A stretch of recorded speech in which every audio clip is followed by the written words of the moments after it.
Hello, this is Lucille Kring and welcome to Krings Korner. This week my very special guests are two of my favorite guests that we've had on the show many times.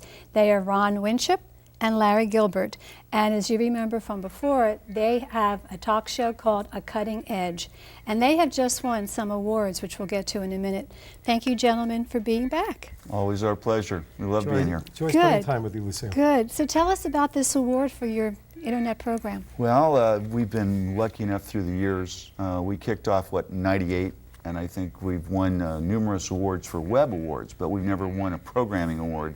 And in this particular case, we just won a national Goldie for a documentary program, which is we're pretty excited about. And that was because of a great interview we did with a guy named Gary Bernstein, who was stationed with the CIA in Afghanistan. Wow. And he and his co-writer, professional screenwriter Ralph Pizzullo, wrote this incredible recount of what happened over there. And we had the just great opportunity to interview these people. It was real fun. And so we'd advise any of the viewers out there to go and watch it.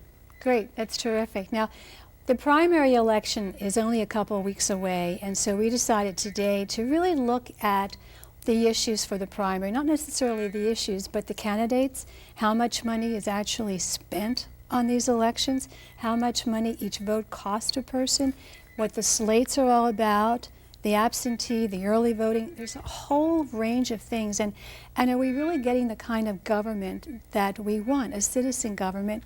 Or are we getting a government that's bought and paid for by people with money?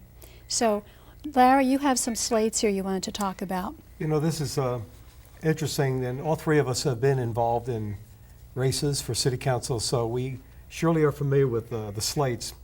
And I see something here for the first time, but before I get to that one, and I won't mention the name, that's not the issue. There is a slate that came out. Well, let's identify what a slate actually is for those who may not know. A slate is a card that you get in the mail. On occasion, the top name on that slate does not pay for the position.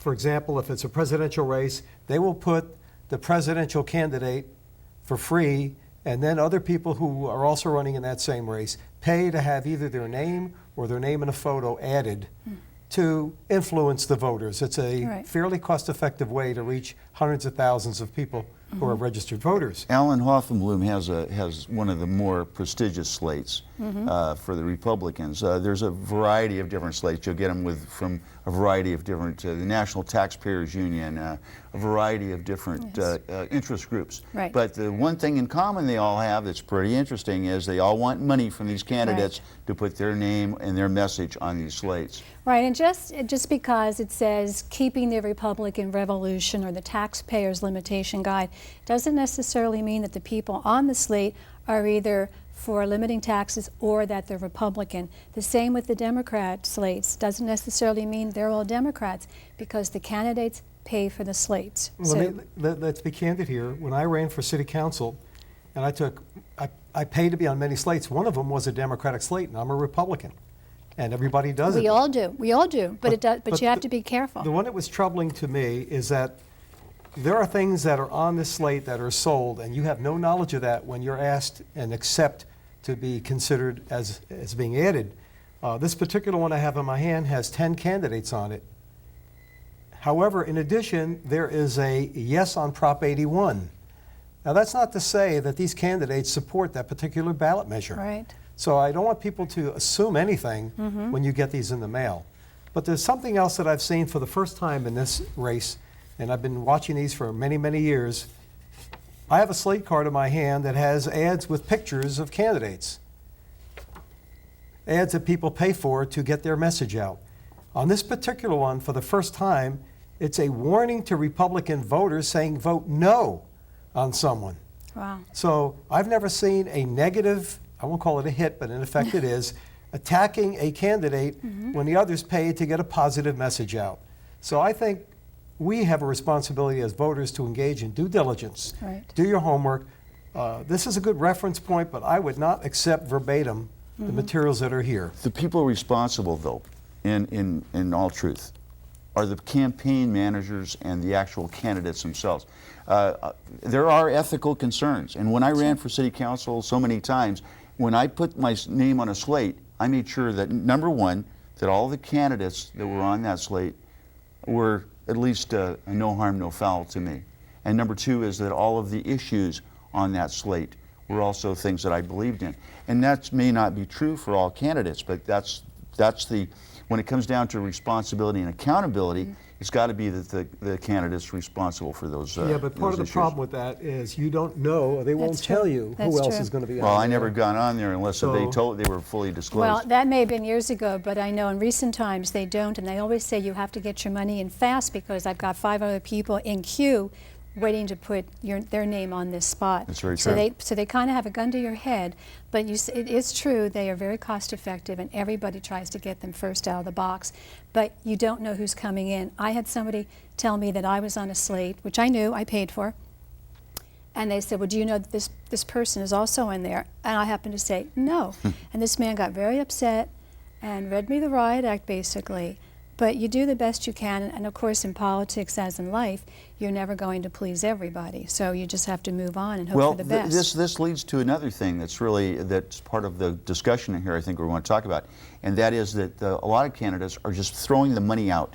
Right. I mean, like an ocean of money following some paid consultants that are running their campaigns. Right. And these people, the people that are the paid consultants running the campaigns, they don't care how much money you spend. I mean, we've had, the last election we had one candidate spend almost $1 million. This cycle we're having another candidate spending almost $1 million. And guess what? The people that are running their campaigns are running negative campaigns, which is really bad. I mean, they come out of the box shooting negatively rather than it used to be traditionally that at the end of a campaign, if you had some dirt on someone, the night before the election night, you'd come out Or and even say, if you didn't, you'd make it up because there's no way the other person can could respond. Exactly. But now it's the day one. From day one, they're sending out 50 or 100. I mean, it's unbelievable. 32 for the last campaign, or 36 hit pieces Right. on another candidate. It doesn't make any sense. Let me jump in, Lucille. Yeah. We complain about voter apathy and low voter Absolutely. turnout, Right. less than 20% Right. vote. I've come into Well, wait a contact second. with... Now, we're coming up to a primary, and California is usually notorious for really coming out, but that was a special, we had that special election to fill the seat vacated by John Campbell when he went from the state Senate to the House of Representatives. So they had a special election in April. Those special elections are notoriously low turnouts. So Okay. that's where the 19-20% came. We don't want to, we'd like to get That's okay. people We can agree 60, to disagree. 70%. Okay. But the point I make is that the voter apathy is growing, and is growing because, Right. as Ron just pointed out, all the negative campaigning. To me, tell me about your qualifications, tell me about your experience, what are the problems and how you're going to solve them.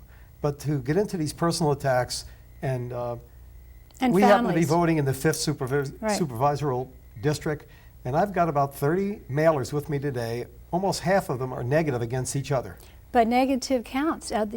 People Very say effective. people say I don't like negative mailing, I don't like negative campaigning, but in the end it counts. It works. But the fact of the matter is, you can take somebody, and I'll just take this as an example, a real estate broker who's gone through different things, and if you do a lot of investing in real estate, not every deal is going to be a winner.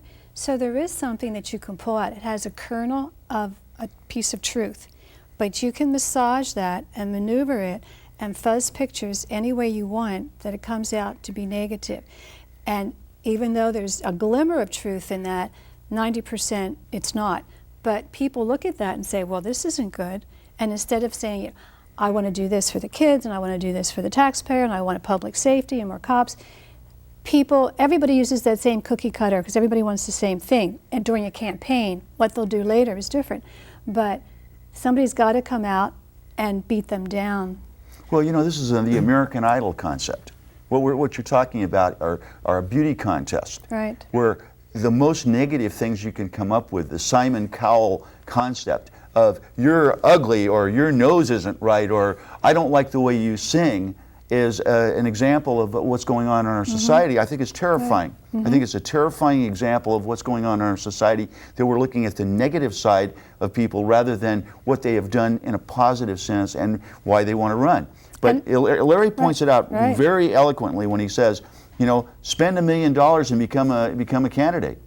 Right. Not necessarily that you're going to win. It's Not just that you're going to win. and that's why people Huffington never didn't No. win either. And it's And- another problem now. Right. And the problem is there are some people who are very qualified. Absolutely. Who I'm sure would love to run. But when you hear for a state senate or for board of supervisor seat that in either, to get into the game, be prepared to spend $1 million, it's going to chase 95% of the people. Right, and then you say, what did you get? And then they have all these fundraisers because they expect to get that money back. And then as soon as they get into office, basically they're running and they're campaigning and they're raising money. And even when they're termed out, I always wonder, why are you raising money? They're termed out in one office, but you can take one time the money from that office, put it into another office. So do we really truly have term limits, or do we have just termed out in this office, run for that office? Well, what they do, this is the false premise concept. In other words, if you don't have money, you can't run. Got it? Okay, so what they do is somebody's got a piece of property that's gone up through appreciation in Orange County. They borrow $1 million on their property and they put it into their campaign. Now, if they spend it down, they've got to go out and fundraise to pay back for the campaign money they spent out of their own pocket. So it's really a phony deal. If you've happen to have a piece of property that's worth $1 million, you can borrow on it, no interest nowadays if you've got fairly good credit, and then you put your money in the bank. You go, oh, he's got $1 million. He's running for office. He must be well thought of. Certainly not. Yeah. Larry looked at it. The two candidates in District 5 that have got a lot of money. You know how much they've really collected? $140,000 each, about same amount. 140,000. One's got 250,000. The other one's got over $1 million in the game. So you can imagine the person that's got that $1 million in play right now. Right. As soon as if they were to be elected, they're going to be chasing that money for the rest of the time they're in office. It's interesting because I pulled these reports last night, and I know one of the local newspapers has a story about it. What they don't tell you, I don't believe, is that that's only the money spent through March 17th filing. We've been inundated with TV ads and other mailers that continue to come in. So the final toll hasn't been there. And I'll bet you this is going to be $1.5 million, maybe even more by the time this is done. Well, it's very expensive. It's very expensive to run for school board, for city council, supervisor, and it gets more expensive as you go up the ladder. But there's lots of reasons too, besides you want to get your mailers out. But we have absentees. We're getting 30 to 50% of people are voting absentee. And that's at least 3 weeks before the main election. So a candidate needs to, they call it an absentee chase. You've got to spend money to get the people who are going to vote absentee. A lot of candidates have money where we'll send you an absentee application with your name on it in hopes that you will vote for that candidate. So that's one expense, which is getting much, much more expensive. Then we've got the early voting, which comes out about a week before the election. Now those people, unless all the mailers have gone out, those people have seen almost nothing about you because they're not absentee voters and they're not regular voters. So you've got to catch them. But how do you catch them when you've got this universe? You've got to spend money to get that whole universe. And then at the end, you've got to make sure that last week or 5 days that you get 3 to 4 mailers out to the people who will actually go to the polls on election day. So a candidate has 3 chances to catch a voter. And that's also what makes it very, very costly. And then we complain about the people who are elected. But we as citizens need to take the responsibility of looking at the candidates, seeing what they really mean. You're never going to agree with everybody 100%, but at least if they have the essence of what you believe in, and they have an open door policy and they'll work with you, take that into consideration. Well, it still boils down to a semblance of philosophy here. Right. In other words, if you're a Democrat, you're probably not going to be open to voting for a Republican. If you're a libertarian, you're going to look at you're going to look at everybody with a jaded eye, one way or the other. So the bottom line is that everyone has their built-in premises already going into the game. So what it winds up being is a clubsy kind of deal. Like, well, I'm better than this guy, and we're both Republicans, or we're all Democrats, or whatever we all are.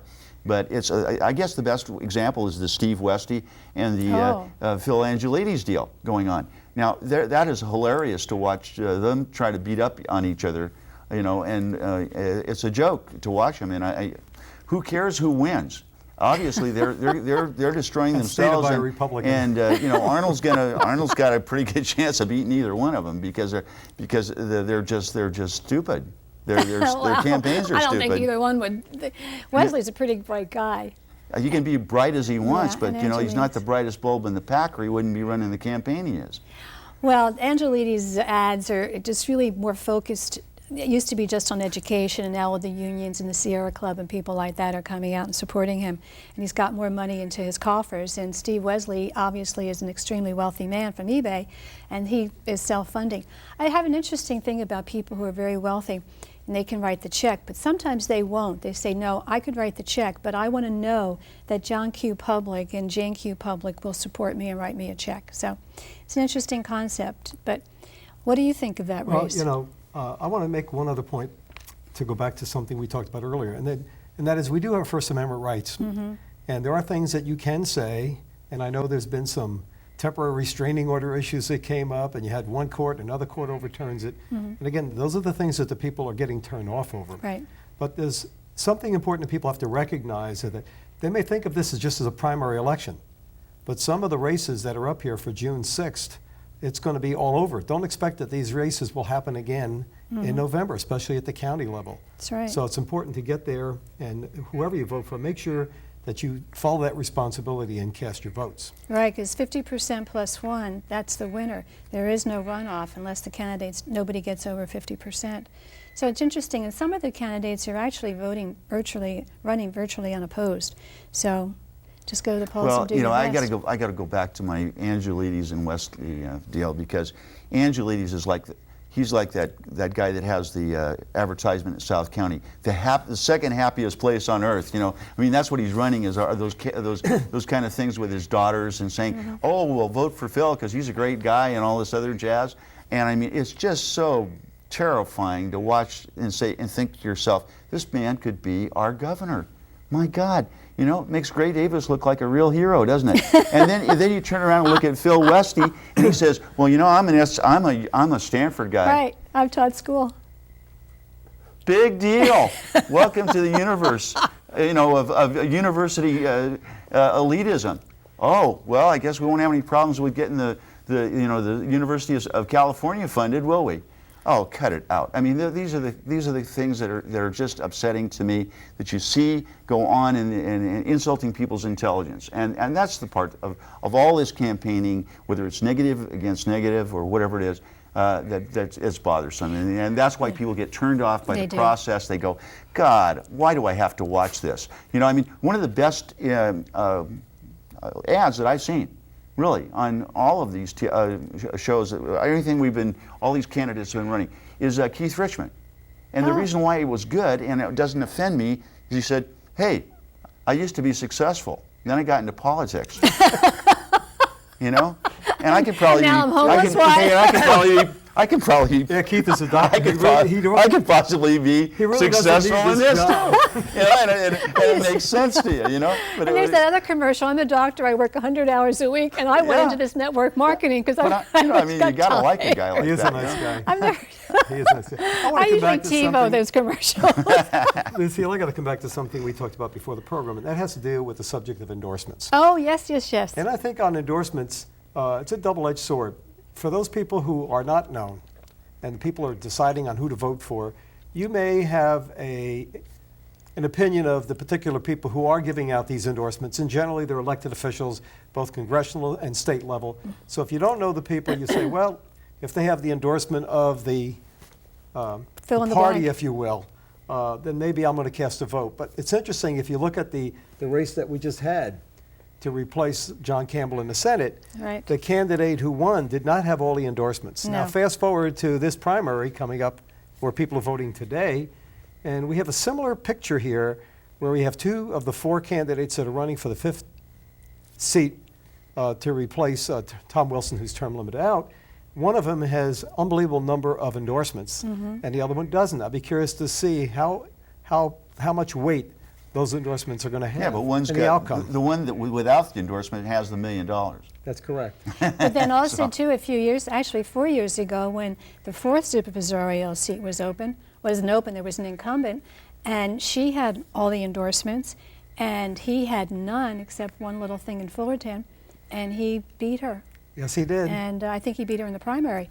So yeah, he did. He came Yes, out he with did. 51, and that was a March primary, which was even more draconian because the person who didn't win is still sitting there for 8 months while the other person is coming in. So that's really a lame duck. Let's not be shy about this. I think there's three there's three candidates in Orange County, since this show's basically targeted toward Orange County. If we don't bring it up, Sure, go everybody's ahead. going to say, Lucille, why didn't you bring it All up? right, go bring it up. So we got to bring it up. Bring it up. Okay. Name the names. I mean, seriously, folks. I mean, the first one is with John Morlock, running Right. unopposed for supervisor. Well, he's got a Democrat challenger. Well, understood. Right. But you know, I think he endorsed Chris Street to He's fill in actually pushed his him. pot. That was his handpicked and successor. then now he's under some gray areas, and they've withdrawn a couple of his endorsements. So that's a question. Sheriff Mike, who we love, okay, but then he's under a lot of cloud of this and that and the other thing. I mean, you've got to point out that there's a lot of things going on in our right here in Orange County that we got to kind of settle. That's true. And it's going to be settled in this election. So Well, I don't know if, the Street Morlock, but the Corona may not be because there's a lot of things going on in the court that probably won't be settled until after the primary. So it's just interesting. These races are very interesting. And the one you talked about the 5th, is a former Assemblywoman, Pat Bates, and a sitting council member, DeYoung, Carolyn DeYoung. The irony is that they Kathy live. DeYoung. The and don't irony is I forget that don't live in- Eddie Rose. I don't live in that, downtown Eddie Rose. area. Don't forget Eddie and Rose. there's a Mr. Miller running I in that don't live race in that also. district, so. But the interesting thing is these two ladies used to be friends, living I think 5 houses away Right. from each other in Laguna Niguel. But Politics destroys friendships. I'm the first to admit that, and it creates new friendships. yes, it does. So I'm the first to admit that. But very, very interesting. So when you get all these flyers and these slate mailers and all that, the election pieces, really look at them. And sometimes when you're inundated with so many, it's because those people have a ton of money. And if you only get 1 or 2 from somebody who really is trying and working hard, limited resources, but that may be the best person to vote for. And if you have a particular affiliation with some candidate, call your neighbors, have a coffee for them, walk a precinct, do something to help. It really does. If you don't have the money, shoe leather politics works. They really appreciate it. They Well, really do. the Knock issue on the door. really is that there's no reason at all not to know about candidates.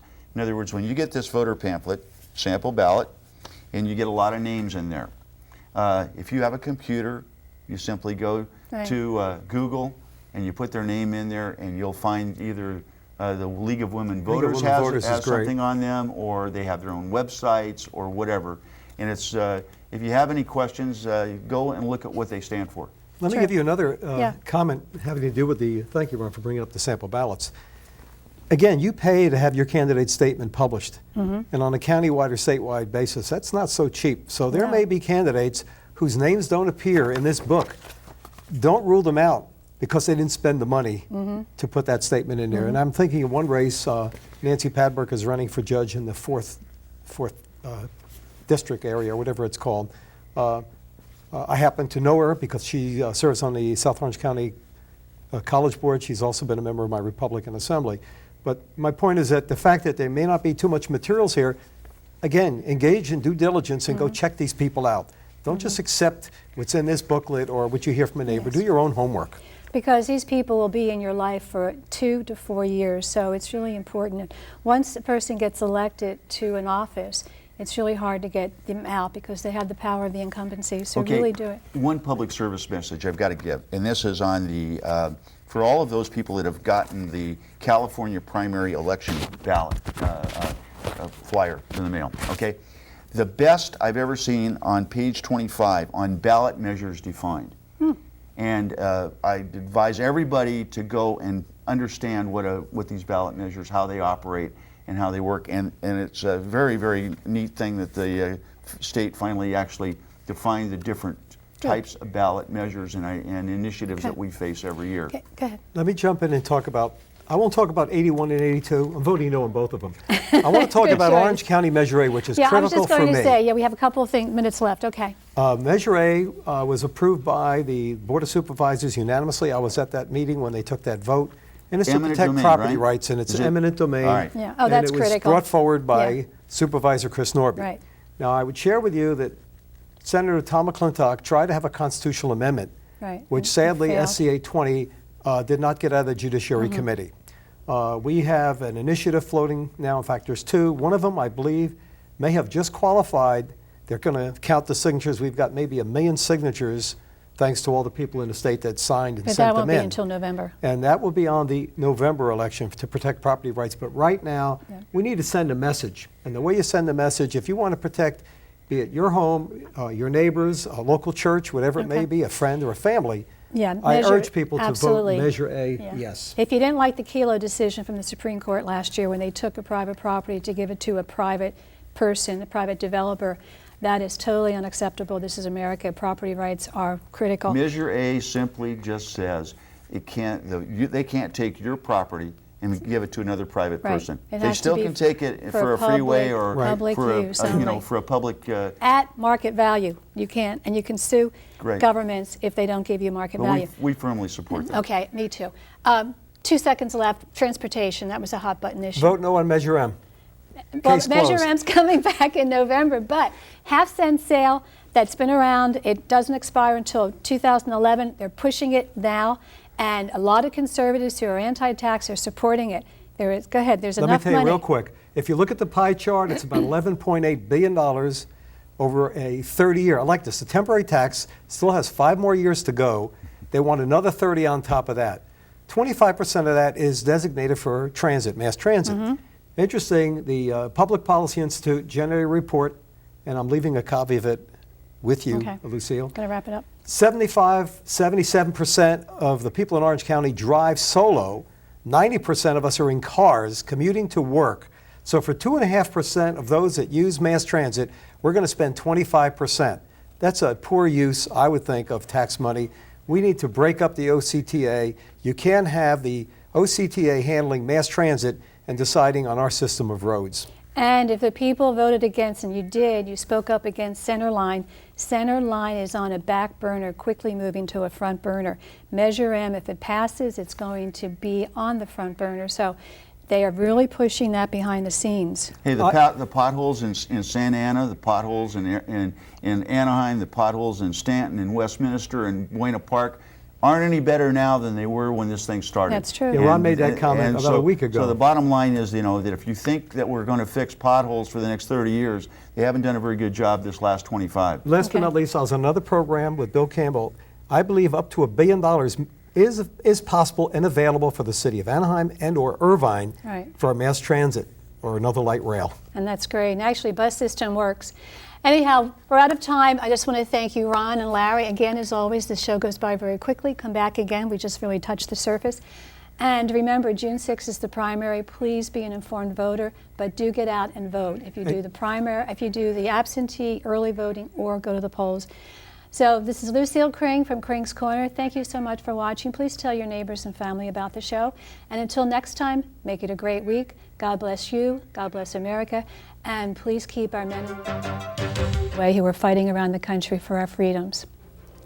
So Thank you. thank you.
Hello, this is Lucille Kring, and welcome to Krings Korner. I am thrilled this week to have as my special guest the Orange County Sheriff, Mike Korner. And as you know, you've been reading in the paper, Mike is running for a third term for Orange County Sheriff. And he's going to tell us today about his platform, what he intends to do, and what he has done. So Mike, thanks for being here. Thanks, Lucille. Thanks for having me on. You're very welcome. Now, he has a great bio, but I'm sure it's going to be in a lot of your campaign material. For example, at 33, he was the youngest department head in Orange County, having been selected as Marshal of Orange County. He had over 460 employees and a budget of $34 million. That really is a drop in the bucket for what you have today. Yeah, it's so small. So small. And he has a whole list of accomplishments and awards. But let's get down to the meat. The campaign is in a couple of weeks. It's the primary, which is June the 6th. Mike, I'm going to get right to it. When you were elected, you said you would serve 2 terms. Right. And now you're going to your 3rd term. Correct. Why did you change your mind? You know, there's a number of reasons that I decided to run for a 3rd term. First and foremost, there were some things that I wanted to accomplish that I hadn't had the opportunity to finish off. Part and parcel of that was because of what took place on September the 11th and a huge downturn in our economy. We went from a department that was growing by leaps and bounds. We have a 5-year strategic plan and a 1-year business plan. We had a forecast of where we wanted to be, and on September the 11th, everything changed. We went to an 11% vacancy within the organization because everything we do is generated around sales tax revenue. Wow. Clearly, what took place on the heels of Samantha Runyon took what was a large department here in Southern California and turned it into a national model. And I spent quite a bit of time pushing the Amber Alert on a national basis. And both of those took time away from what we really wanted to accomplish. The economy's now starting to turn around. Thank heavens. It's a real blessing. Right. There's some things that, again, we as an organization wanted to take care of. And so it was a decision that I didn't come to lightly. People asked me to run for a 3rd term. They felt if I did, it would stabilize the organization. I'm not so sure that that's the case, you know, given all the debate that's taken place over the last couple of months. Yes, there are some dark issues out there. But you know, it was a decision that Matt and Deb and I spent the Christmas vacation talking about. Deb is your wife and Matt's your son. Yeah, not your baby anymore. 15. So that's and driving. And driving. Well, that's those scary. On the streets of Southern California, and he's driving. What time is he out? Because I may have to get home quickly. That's interesting, but having been in politics myself, we all know that we'd like to continue, but you don't come in with the marker stopped and start a new page, and you'll never leave, no matter if you're there 20 years, with everything completely done and amen at the end. So there's always going to be something with it's an overlap. So are you going to run if you win for a 4th term, or is this it, or haven't you decided? Are you going to see what happens later? No, I mean, my objective, I'm 51 years old, and frankly, that's young. This is my 31st year in law enforcement. Wow. Well, then you're old. Then I'm old. It's not a job for the faint of heart, and it's clearly not a job. Most guys my age are getting out of law enforcement. That's true. That's very true. And most of us die only a couple of years after we retire. It's a job that doesn't have a whole lot of longevity on the retirement side of it. So for me, I want to make sure I enjoy myself. Sure. My goal was to do 2 terms. My focus right now is to do a 3rd term. I really want to leave on top of my game. And very candidly, we're not where we want to be. We've had some setbacks organizationally, and this is not a point in time where I want to walk out the door and say, we've hit all the benchmarks that we want to. You're absolutely correct, though. This job, you can always pick something else that you'd like to do. Absolutely. At some point in time, you have to move on, though, not only for the good of the organization, but for the good of yourself. Right, and your family. It's nice to spend time with family. Let's just get into some of the issues. When you ran in '98, and I pulled it off the web, but I forgot to bring it, there were 10 points that you said you were going to do, and one was taking care of the jails and putting more jail capacity, reducing the budget by 10%. How would you grade yourself on those issues? Well, I'd grade myself an A. Okay. Have we increased jail space? Absolutely. We've added almost 2,000 new beds to the Orange County jail system. In fact, Theo Lacey, which is in the city of Orange, which was the target for most of the jail construction, is now the largest jail complex we have in the system. There's 3,111 beds out there. Wow. The vast majority of those are maximum security beds. And I defy anybody to go out there and try to find that particular jail. We've blended it nicely into the community, working with the city of Orange. We've changed the capacity out there. As we speak, we're on the market to do the master plan for the James A. Music Facility. I spent 4 years of my life negotiating with both the cities of Irvine, the city of Lake Forest, to put a build out there. It's a 100-acre compound. Currently, there's 1,200 inmates out there. We'll build that to 4,800 minimum, medium security beds.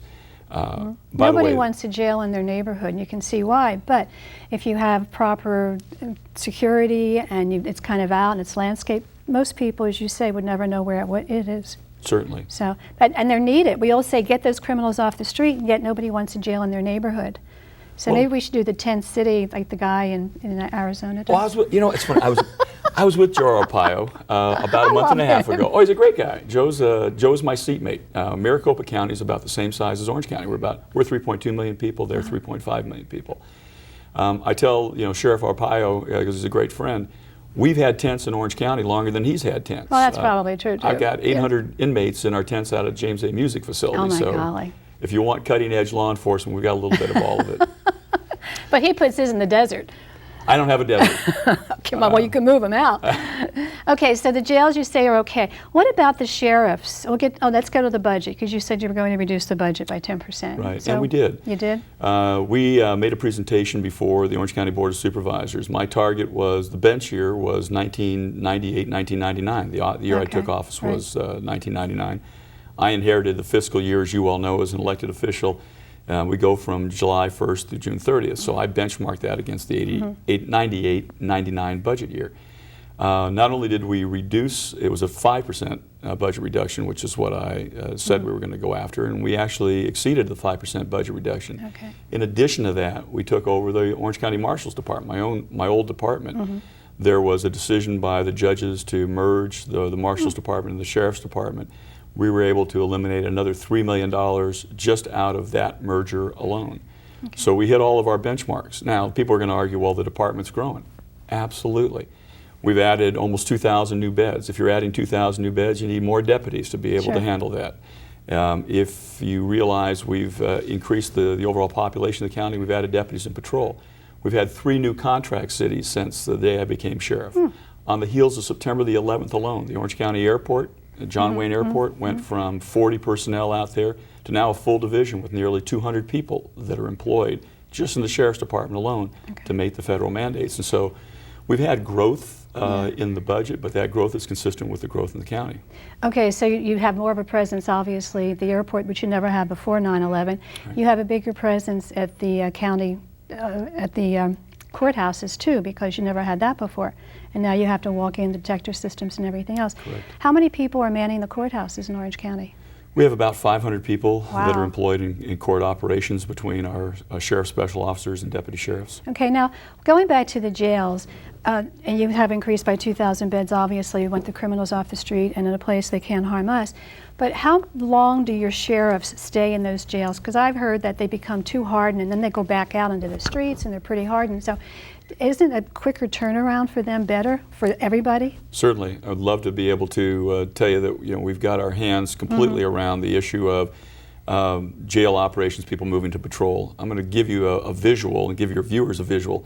If you can assume that the jails, we run the 8th largest jail system in America. There are about 6,800 inmates in our jail. Wow. The deputies that are working in jail operations, they become the denominator in this equation, or in this fraction.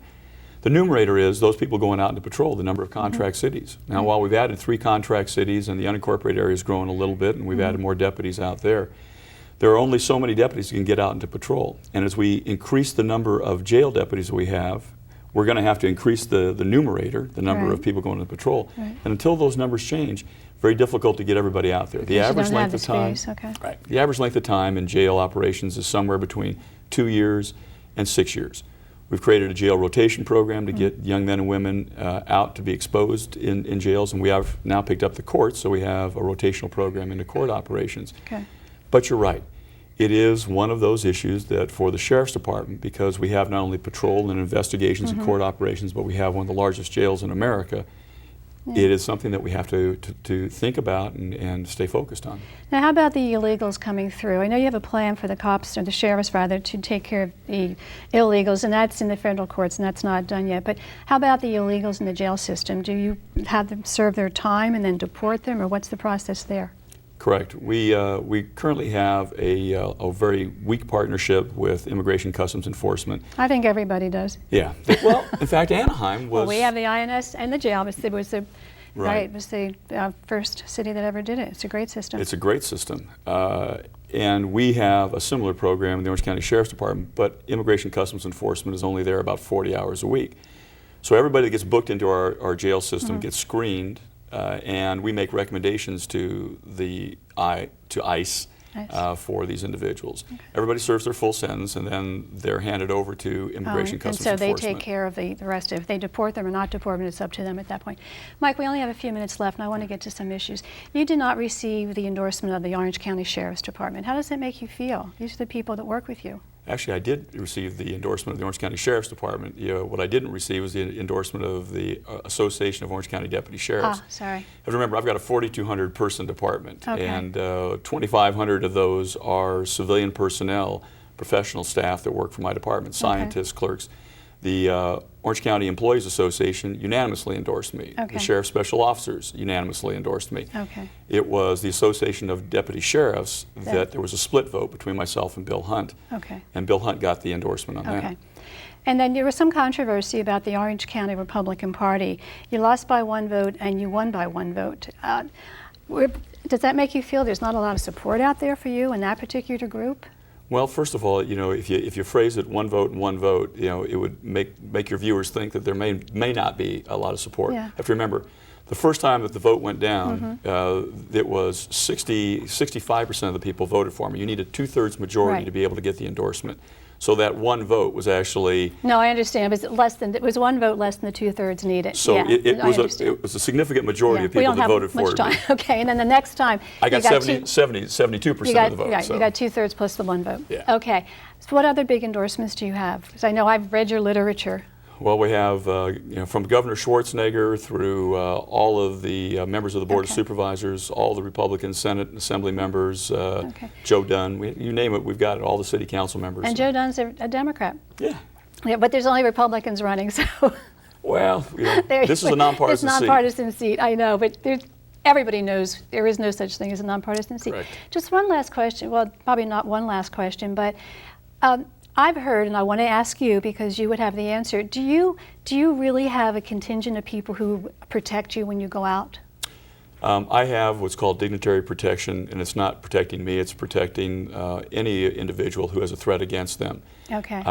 In the 7 years that I've been sheriff, I've had 5 death threats. 2 of those made the LA Times and the Orange County Register. So they were serious. They weren't just, I don't like what you're doing in politics. These are people that wanted to kill me and kill my family. Okay. Now, it's not something that we enjoy, but this group does threat assessments. Evil. Okay, I just think that people need to know that because there are things out there that say that the taxpayers are spending a lot of money. I drove myself today. Me too. Good. Good.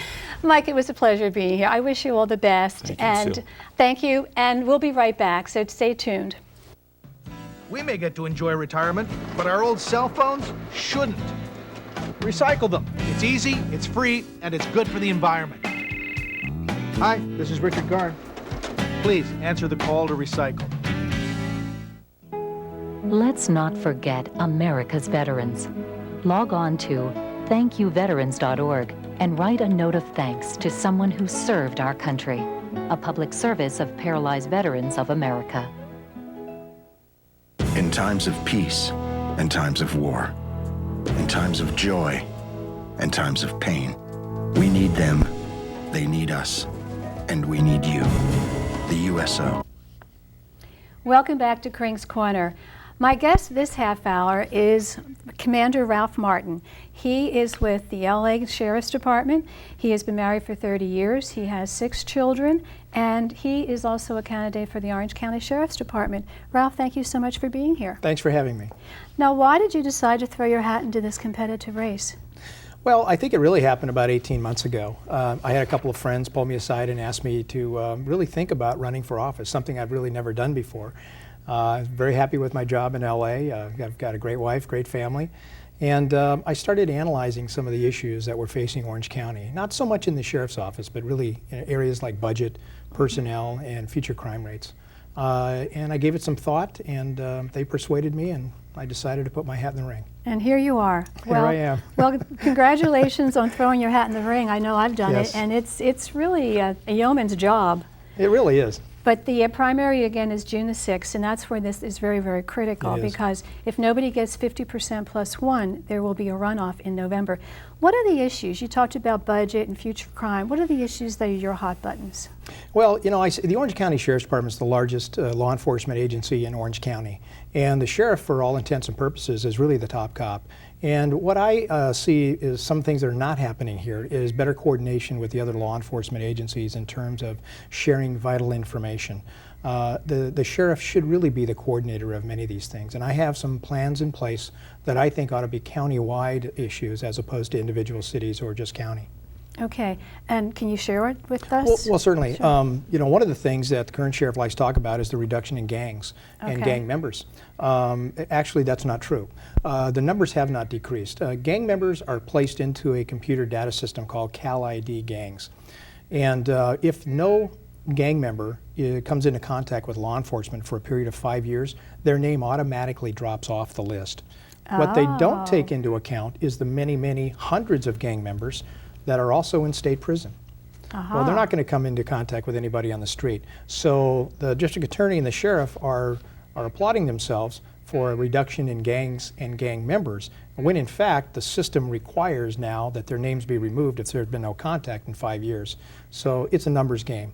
What I Now, want to wait, see, is that countywide or statewide or? statewide, it's a statewide program. It's not nationwide, it's just No, statewide. it's California gang ID system. So the legislature could change that. That's correct. So why aren't they doing it? Well, they haven't, because there's been a lot of Nobody pressure to pushing? to take them off after a period of time. Okay, and then you have, just recently, we've had so many gang incidents in the jails themselves, in the prisons. Absolutely. So when you have to decide which gang you're going to join when you go into prison. Yeah, I mean, if you look at the fact that somebody from Santa Ana or whether Newport Beach or San Clemente, if they're a gang member and they've been incarcerated, should their name come off the gang member list? Well, in fact, they do, and they're taking credit for a reduction in gangs. I mean, it's really ludicrous. So it's a numbers game. It's a numbers game. So it's really one of Right. the Monty game. Right, and one of the areas that I think we really ought to push is a countywide gang task force. Okay. And the sheriff needs to be the coordinator of that, using officers from Huntington Beach or Fountain Valley or Santa Ana, including sheriff's deputies. And that way you have a force of maybe 24 to 30 people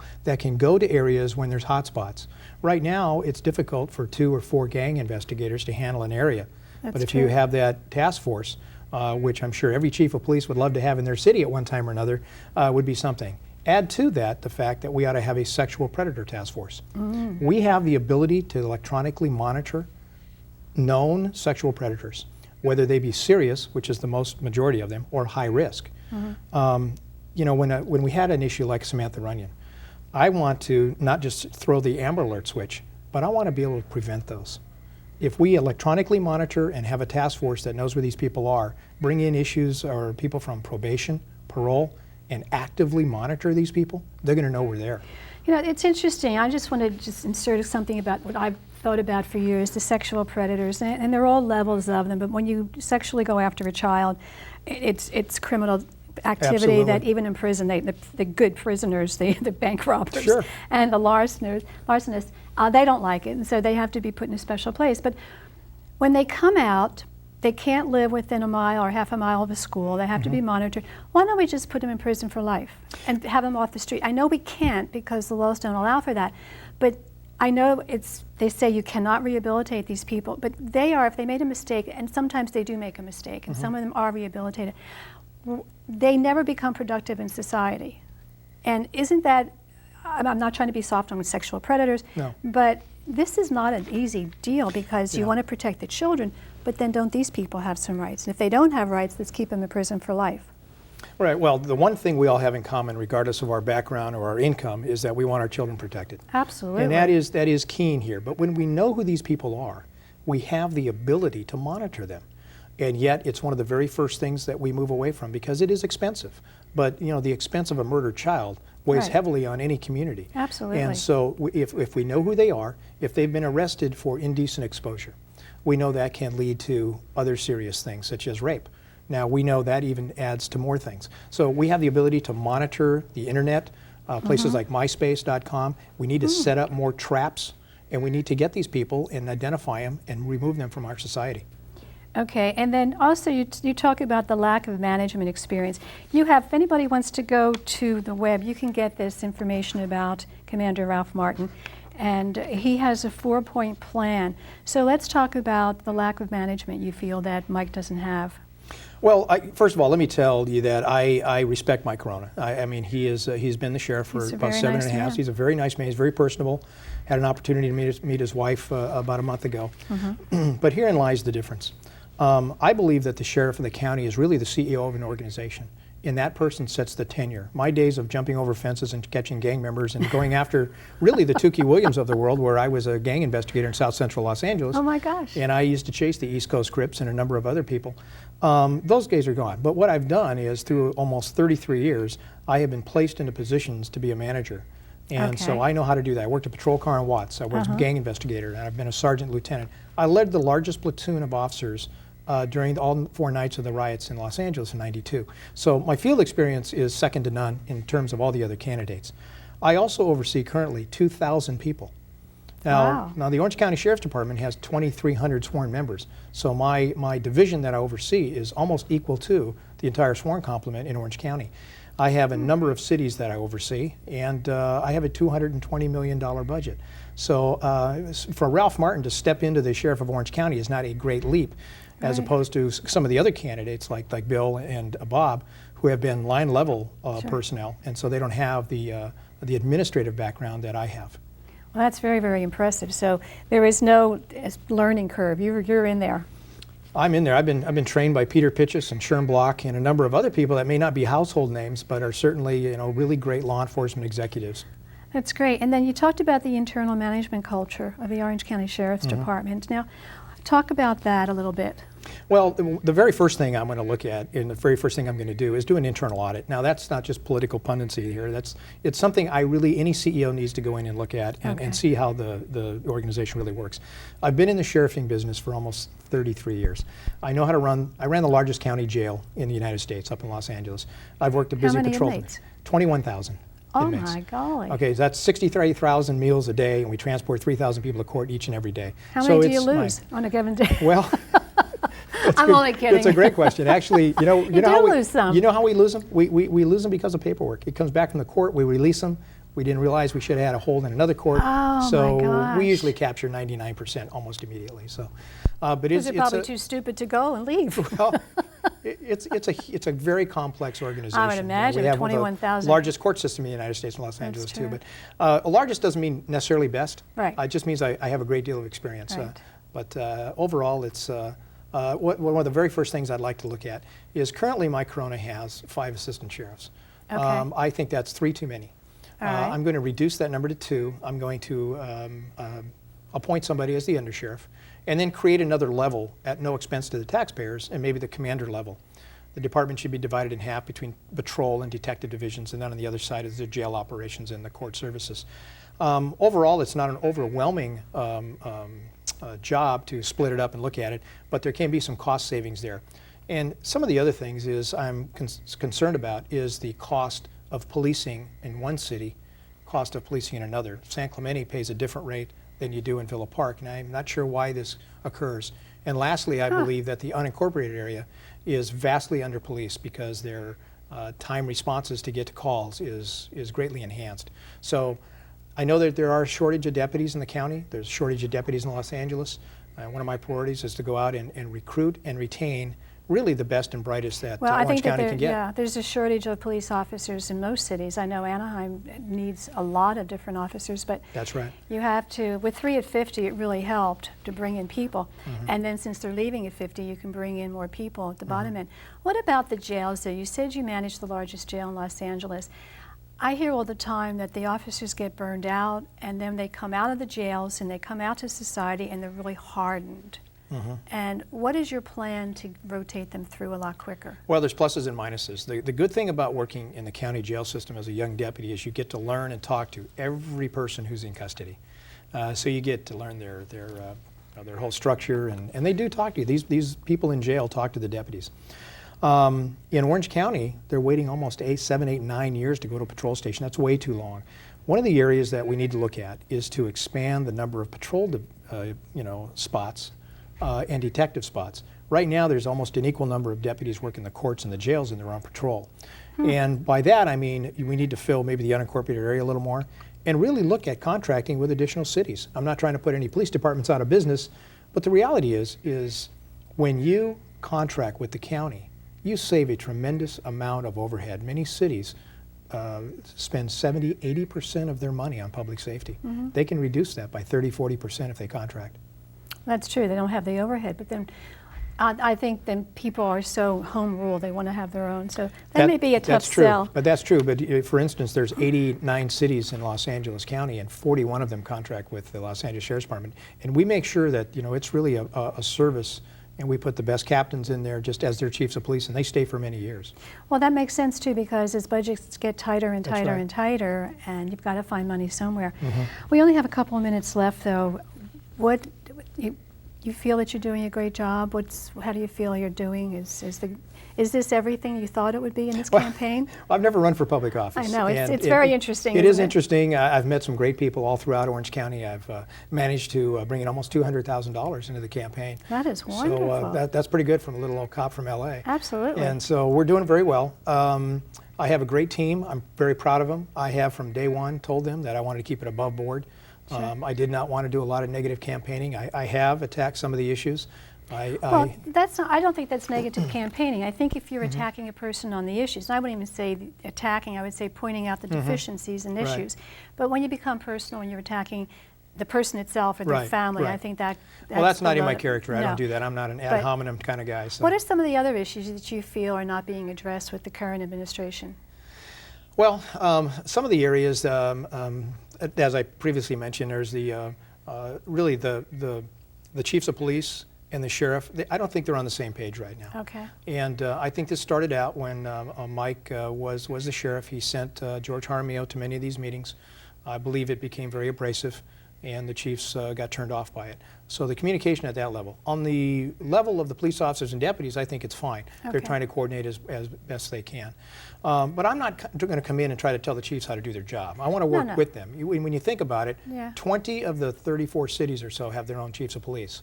And most of them have been around for about 30 years. There's 500–600 years experience there. Sure. Ralph Martin's not going to walk into the room and tell them how to do their job. Absolutely I not. simply need to be the coordinator of various things, including crime sharing and all those types of Yeah, things. because gang activity is up. You can see it starts out with graffiti and goes on Absolutely. from there. And it really is tough. So we're just about out of time. Thank you so Okay. much, Ralph. This is Well- Commander Ralph Martin. He's running for Orange County Sheriff's Department. And if you like what he said, he's on the ballot on June 6th. And this is Lucille Kring from Krings Korner. Thank you so much for watching. Please tell your friends. And until next time, make it a great week. God bless you. God bless America. And God keep our men and women in the armed forces out of harm's way. Thank you. Thank you so much. You're welcome.